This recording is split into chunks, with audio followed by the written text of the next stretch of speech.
संतोष खत्री अवां जे अॻियां अॼु पेश कयां थो सिंधी समाज में होली ऐं धूड़े जी परंपरा।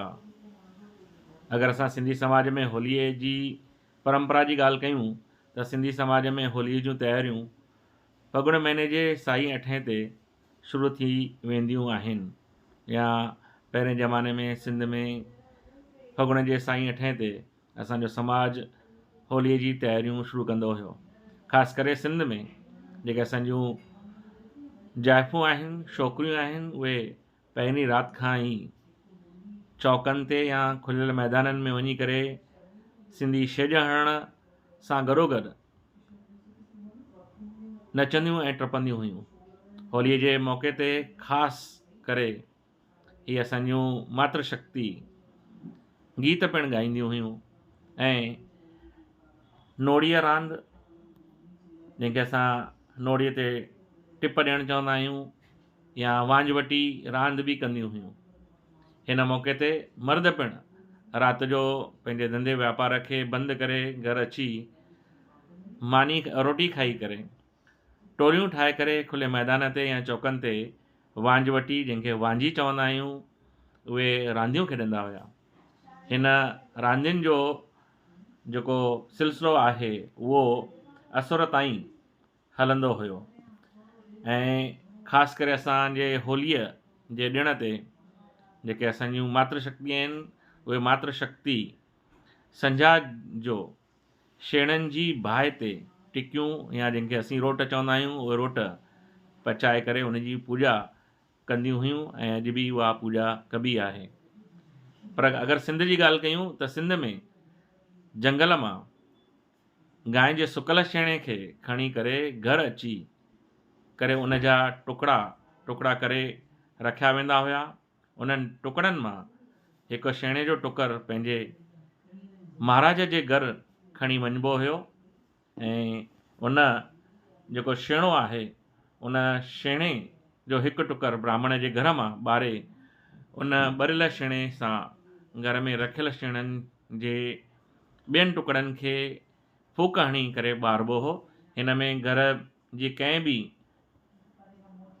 तेल जो या बाहि जो उपयोग न कयो वेंदो हो।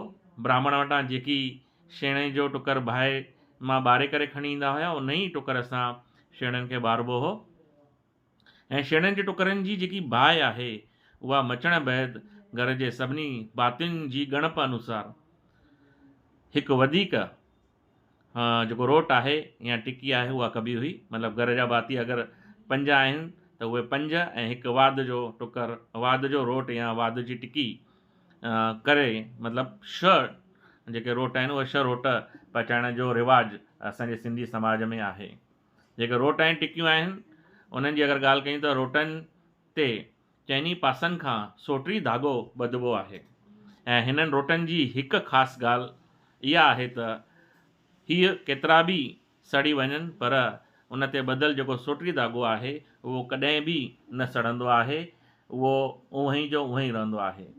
सभु रोट हिकु थाल में रखी करे जेके पचायल रोट आहिनि सॻड़नि सां ॿधल या धाॻे सां ॿधल सोटी धाॻे सां ॿधल उहे सभु पचाए करे उहे हिकु थाल में रखिबा आहिनि ऐं ओड़े पाड़े जूं जेके जाइफ़ूं आहिनि उहे गॾु थी करे गॾु थींदियूं आहिनि ऐं जंहिंमां हिकु रोट जेको आहे रोट जो जेको थाल आहे उहो हिकु जाइफ़ा पंहिंजे मथे ते खणंदी आहे ऐं ॿियूं उन थाल में भरियल रोटनि जी जेकी दुनी आहे उन दुनीअ में या जेको धुओं उॾामंदो आहे उन धुएं में जेके ॿेर ऐं जूअर जा दाणा आहिनि उहे जूअर जा दाणा ऐं ॿेरनि जा दाणा ही फिटी कंदियूं आहिनि उन थाल जे मथां ऐं सभई ज़ालूं बाहि जे चइनी पासे 7 फेरा पाईंदियूं आहिनि ऐं होलिका जो गीत ॻाईंदियूं आहिनि। हीउ जेको होलिका जो गीत आहे उहो होलिका जो गीत आहे होलिका माता कजैं कुल जो ख़ैर, होलिका माता कजैं कुल जो ख़ैर, टिनि वर्णनि जो ख़ैर, हिंदू मुस्लमाननि जो ख़ैर,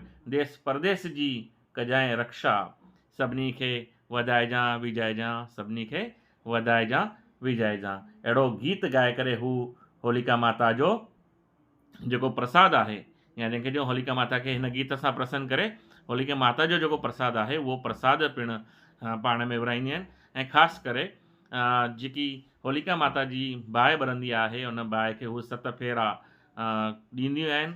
7 फेरा पूरा थियण खां पोइ मथे ते थाल रखण वारी जेकी जाइफ़ा आहे, उहा जाइफ़ा होलिका माता जे साम्हूं पट ते सुम्ही करे पेरे पई माफ़ी घुरंदी आहे त जेका बि असांखां भुल चुक थी हुजे उहा भुल चुक तव्हां माफ़ कंदा।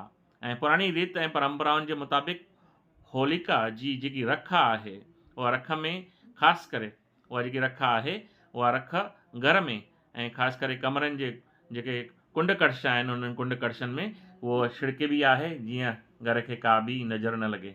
तंहिंखां पोइ जेके पचायल रोट आहिनि, उन्हनि रोटनि मां हिकु रोट न्याणीअ खे ॾिबो आहे ऐं न्याणीअ खे ॾेई पोइ जेके घर जा सभई भाती आहिनि, उहे सभई भाती उन रोट खे विराए करे खाईंदा आहिनि, या उहो रोट सभिनी घर जे भातियुनि खे विराइबो आहे।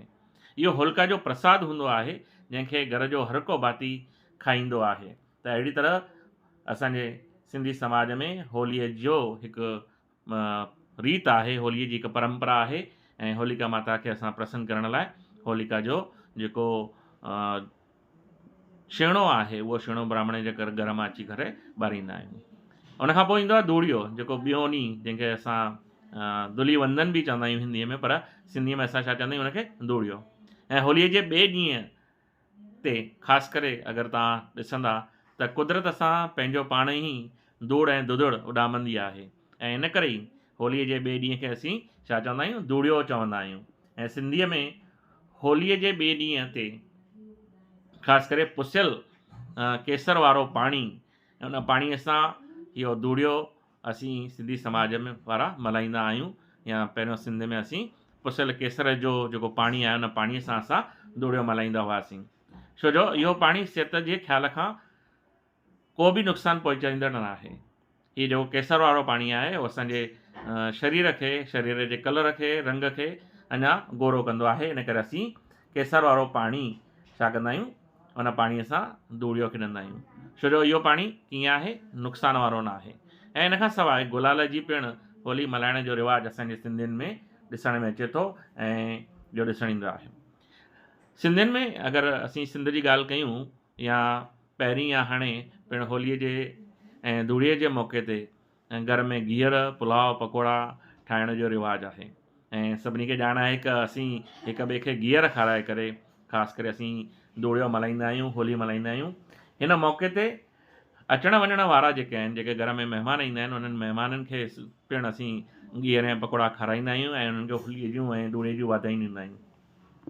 पर उन ई शहर में जेके असांजे घर जूं रहंदड़ भेनरूं आहिनि, धीअर आहिनि, उन्हनि खे गीहर पकोड़ा हिक थालीअ में रखी करे होलीअ जे ॾिण खे मोकिलण जो हिकु अलॻि सां परंपरा आहे।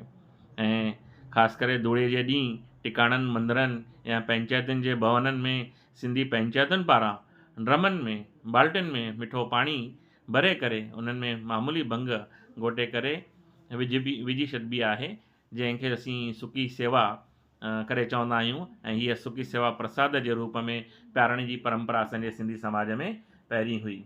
ऐं उनखां अलावा होलीअ जे मुंहं ते या उनखां पहिरीं ओसे पासे में, ओड़े पाड़े में जेकॾहिं कंहिंजे घर में कजो थी चुको आहे ऐं कजो थी वेंदो आहे, त असां मुंहिंजे सिंधी समाज में, सिंध में परंपरा हुई त उन जे घर में ओड़े पाड़े जा काफ़ी माण्हू गॾु थी करे, जमा थी करे उन जे घर वेंदा हुआ।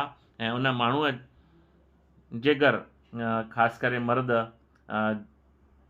प्रसाद, जंहिंखे चऊं असां होलीअ जो प्रसाद, ख़ासि करे देसी दारू चखाइण ऐं गीहर पकोड़ा खाराए उन घर जे जेकी माण्हू आहिनि, उन्हनि माण्हुनि जे निरड़ ते गुलाल जो तिलक लॻाए करे उन्हनि खे जेको चइबो आहे आथत ॾियारींदा हुआ ऐं उन गमीअ मां उन्हनि खे ॿाहिरि कढण जी कोशिशि कंदा हुआ। ऐं ईअं ई अहिड़े ई नमूने जेके ओड़े पाड़े जूं जेके जाइफ़ूं आहिनि, उहे जाइफ़ूं पिणु गॾु थी करे उन कजीअ वारे घर में वेंदियूं हुयूं ऐं कजीअ वारे कुटुंब जे घर में जाइफ़ुनि खे गुलाल जो तिलक हणी करे गीहर ऐं पकोड़ा खाराईंदियूं हुयूं। ऐं अॼु बि हीअ परंपरा असांजी सिंधी समाज में क़ाइमु आहे, पर थोरो सो हुन में असीं जेको बदिलाव आहे, उहो बदिलाव असीं ॾिसी सघंदा आहियूं। हाणे पंचायत जे भवननि में सामूहिक गुलाल जो कार्यक्रम रखियो वेंदो आहे। समाज जे जिन बि घरनि या परिवारनि में कजो थियल हूंदो आहे उहे पंचायत जे भवन में अची करे वेंदा आहिनि ऐं गुलाल उन्हनि खे जेके पंच आहिनि ऐं समाज जा रुतबेदार ऐं समाज जा माण्हू उन भवन में अची करे जिन जे घर कजो थियल आहे उन्हनि कजो थियल वेठल माण्हुनि खे गुलाल लॻाईंदा आहिनि ऐं उन्हनि जे दुख में असांजो सिंधी समाज उन्हनि सां गॾु आहे इहो उन्हनि खे अहसासु ॾियारींदा आहिनि। ऐं अहिड़े नमूने हिकु परंपरा असांजे समाज में अॼु बि इहा हलंदी थी अचे ऐं अहिड़े नमूने असांजो हिकु होलीअ जो ॾिणु जेको परंपरा अनुसार हलंदो आयो आहे उन जी ॼाण मां अव्हांजे साम्हूं रखी आहे। मूंखे पूरो विश्वास आहे अव्हांखे इहा ॼाण पसंदि आई हूंदी, वणी हूंदी ऐं अगरि इहा ॼाण अव्हांखे पसंदि आई आहे त तव्हां हिन वीडियो खे लाइक कंदा, शेयर कंदा ऐं हिन वीडियो ते कॉमेंट्स ॾींदा। इहा ई अव्हां सां विनंती आहे। आयो लाल सभई चओ झूलेलाल।